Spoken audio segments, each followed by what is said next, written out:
This is an ambitious budget.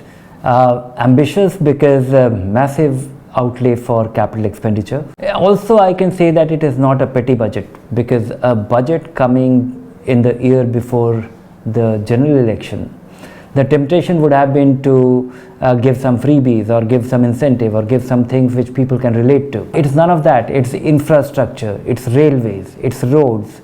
And look at the small announcement. They are all the catalysts. It's all for the evolving or incentivizing or playing a catalytic role for development of an ecosystem.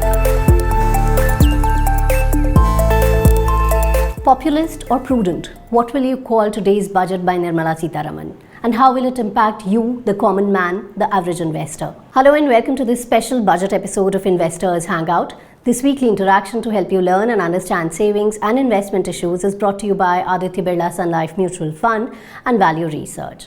Now today, Nirmala Sitharaman presented this government's last full year budget before the 2024 general elections. And we will tell you in today's episode that how will this budget impact you. So watch on.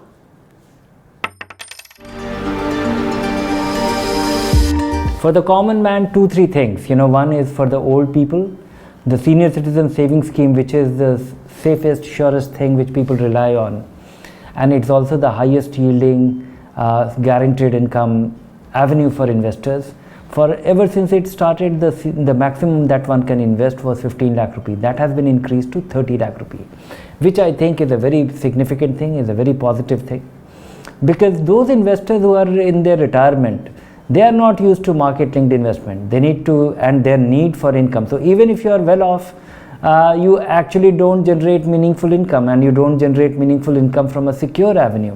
So senior citizen savings schemes limit going up or ceiling going up from 15 to 30 is a very big thing and a very useful thing. Likewise, post office MIP, another very popular vehicle or avenue where retirees save their money. There also the ceiling has gone up from 4.5 lakh to 9 lakh rupee, which is important, and this will immediately benefit you in terms of enhancing your return from safest avenues. That apart, if you couple it with what has the highest interest rate being made available for senior citizen savings scheme, which is 8%, I think these two things combined together clearly reflects how the government is thinking about it, increasing the limit and also making it the highest possible return available to fixed income investors, but only to senior citizens above 60 years of age. Then comes the another thing which has come, which might look like a benefit, but I don't think it is a huge benefit right now. It's an interesting nudge, and I would say that there's a plus and minus of this particular development, which is the new tax regime. The finance minister said that the new tax regime is going to be the default one. Don't fall for it. The default is the one which you will choose. And which one to choose? Value Research Online will help you plan whether to go for your new tax regime or old tax regime. We are just revising. We have initiated the work. Our programmers are at work, and you will have the tax planner. So you can put your income, and we will be able to tell you that which regime will turn out to be, and put your income and put all the things that you invest for, or your other eligible things which gets you a tax break or a tax concession or a tax rebate. Put all those things in that tool, and we will be able to advise you with clarity that whether the new tax regime is suitable for you or beneficial to you, or the old one. We have done some calculation here. So the new tax, the new tax regime has been available for investors even, or savers or citizens even now. So till in this financial year, if you were earning 15 lakh rupee and you are in the new tax regime, then you are liable for paying taxes. You are liable for 1,95,000 rupees by way of tax.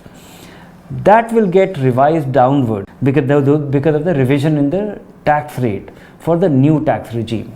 But my sense is that it may not have too many takers, because the old regime is still available, and citizens can choose that.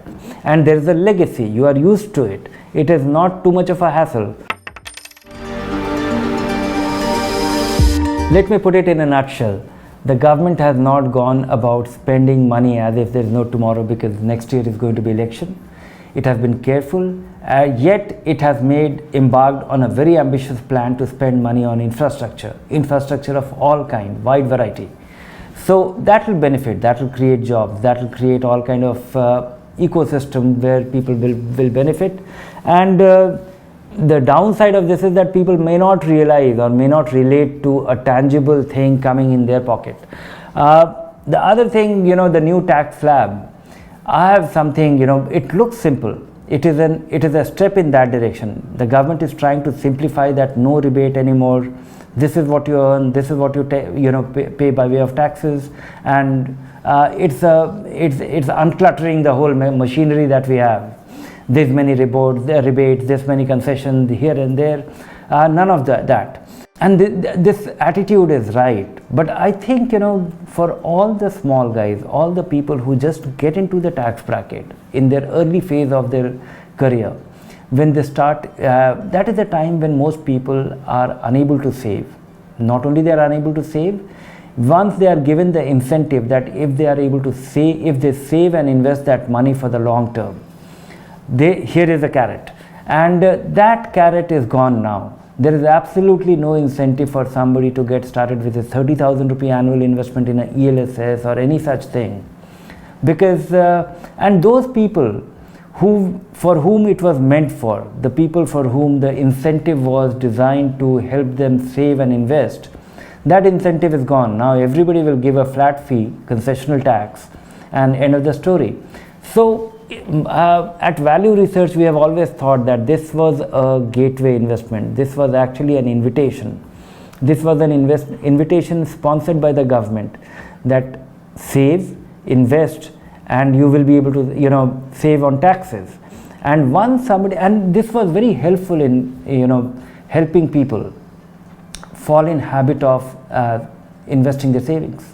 Well, with that, it's a wrap on today's episode. Keep watching this space for more information. If you like the show, do subscribe to our YouTube channel. Thanks for watching. Bye for now.